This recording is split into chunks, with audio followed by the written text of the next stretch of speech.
Hey TV fans, Bored Now back with you. On this video I will be reviewing Season 1, Episode 3 of The Idol. It is called Daybreak. Full spoilers from the start of this review.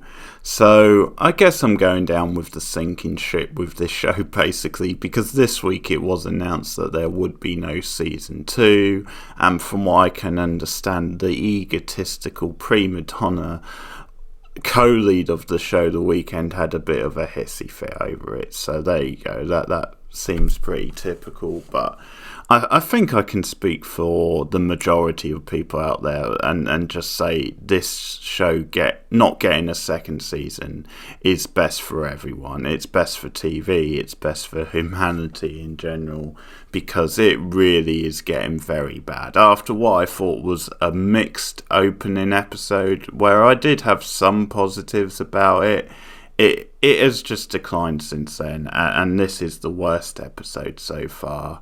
In fact, definitely one of the worst TV episodes I've seen this year in a very long time, and it just, hits new lows really. So I'm kind of hate watching it so that you don't have to. And the problem is, apart from all its other offences, apart from how terrible and hacked The Weeknd is, and his character, how he's like a charisma vacuum, apart from how like disgusting and like shocking, but just for the sake of shocking, the show is, which is definitely confirmed in this episode for me. The other thing is, it's just really boring to watch. Like, the characters are just very dull to watch and not engaging, barely humanistic. Obviously the lead character is the closest you get to that, and there's a scene in this episode where she opens up to Chloe about her mother, which isn't a great scene, but that's the closest thing this show is going to get to any real depth. And it's all just like pandering, and it's all just like a smoke screen, very much.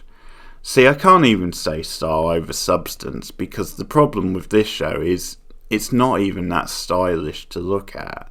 And I think it literally is just shallow. And that goes to the characters, but that also goes to, like, just the feel of it and the look of it. Because the one thing you had to say with Euphoria, regardless of what you thought about it, it definitely had a style, it definitely had an edge to it, and the acting was much better as well, so you also had that. But so this episode, they wake up, they decide to go on a clothes trip shopping, they go to like a Dolce and Gabbana, and like they're mobbed, or basically Jocelyn is mobbed as they're going in. They're trying to play up as it's like some sort of, this is like the Beatles.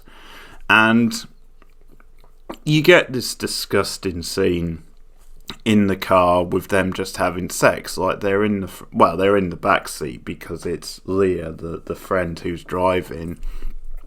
And she has to put up with this crap as she's driving, and they're just having sex. And it's like, fuck are you doing? What planet are you people living on? And it's just so awkward to watch, and there's nothing like cool or hip or sexy about it, but that's what they're trying to push. It's like, that's the other thing, like, there's no spark between these characters. And after a while, because this is the episode where he starts to act out more and more to us, because it's been hinted in the previous episode that he might have a fake identity, or he might not be who he's saying, because like Destiny looked into some of his background, and like she found out that no one's really heard of him, so they're starting to put up red flags. And there's a scene later where she starts to question him when her and Clem come to the house, because they're getting worried about like Jocelyn being out of contact, and supposedly she's now come up with 3 songs through the genius of the guru apparently. And so they come over to check on her, and Destiny, in a very subtle way, but starts poking at that, like Tudor saying, "Oh, you grew up in LA or California, I think. Which part?" And it's like, "Oh, which school?" And like he's like, "Oh, well, I dropped out." And but yeah, she's probing. You can see, and when they leave later on, like Clem, or I forget his actual name, but like the other manager, he's like, yeah, she's in trouble.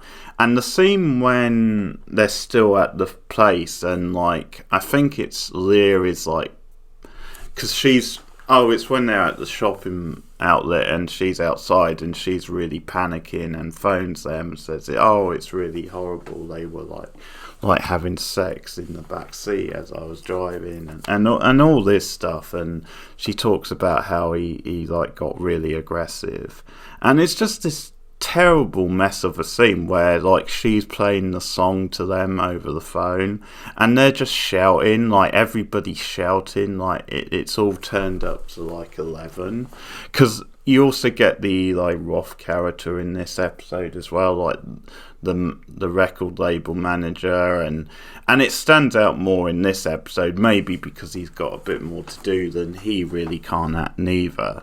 But yeah, that whole scene with him on the phone to the other two, and then like Lyra, playing them the thing, and like them just shouting, or at least Clem shouting, like just a terrible mess of a scene. But yeah, you just get this stuff with Trudos in this episode where he starts acting out of character and is really aggressive. And where they just push it so far, then you no longer can buy than this girl, this really popular pop star who's like really attractive and like has a lot going for her, like on a purely like surface level. You don't buy that she would be taken in anymore by this guy when he starts to act so aggressive and erratic. It's clearly then it's just an ego trip, like because of The Weeknd being one of the co-curators. But it's like, so they go to the thing, and he basically is like, "You got anything in the store sexier than her?" And the guy's like, "I'll have a look, sir."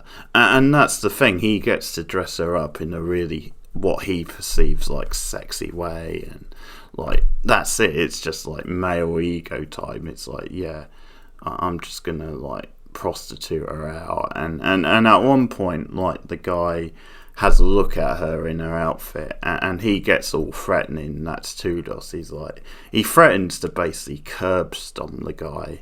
And this episode highlights even more than he can't act, because there's a couple of scenes in this episode where he's meant to be like more threatening and more like edgy. This guy is starting to lose it, and he just can't pull it off. Like there's just nothing threatening to him at all. There's another scene later on where he gets like, he basically calls Lyra like a retard, like because he says I'm calling the shots now, and Liz like, but I still have to run it through Jocelyn. And that's when he like threatens her, like and says that word which I won't repeat. But it's just stuff like that. It's not very convincing, and also it just feels like they're just pushing buttons for the sake of pushing buttons, like shock factor for the sake of it. Like I don't think there's any depth to any of this stuff, and it's a really unengaging show to watch. Like just these awful characters,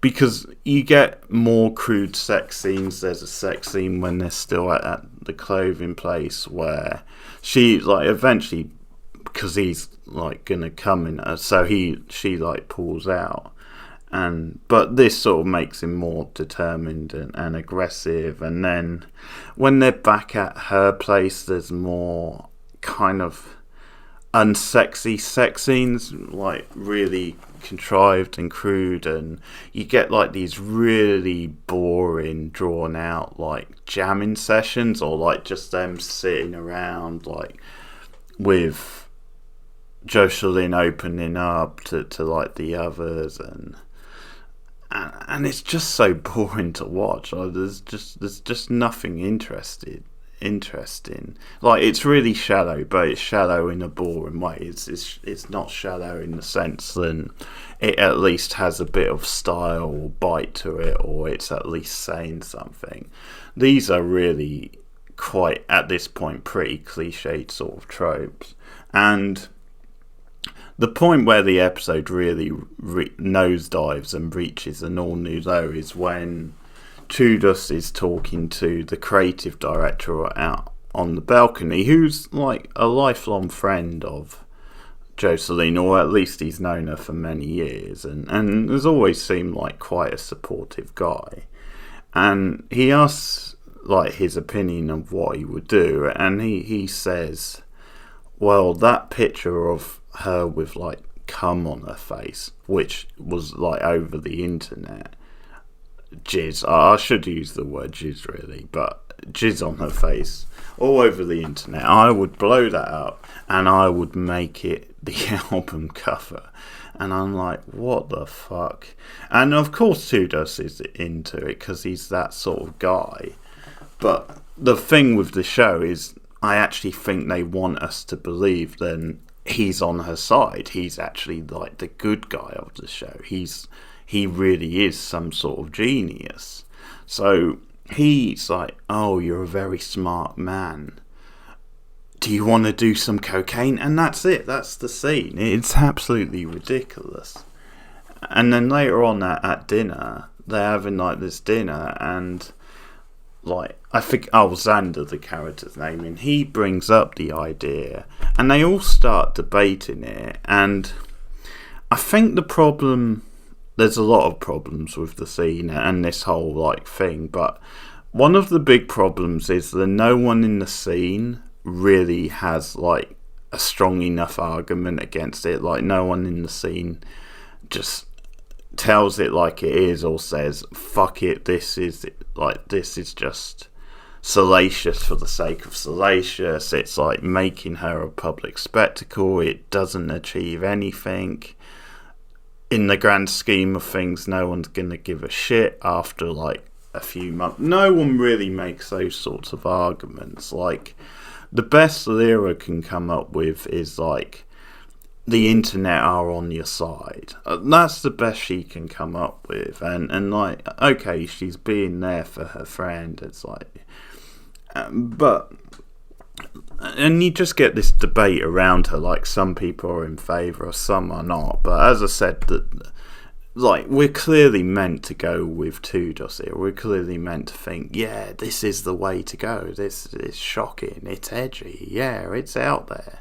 It's really not. But again, I think this is the mindset of the characters.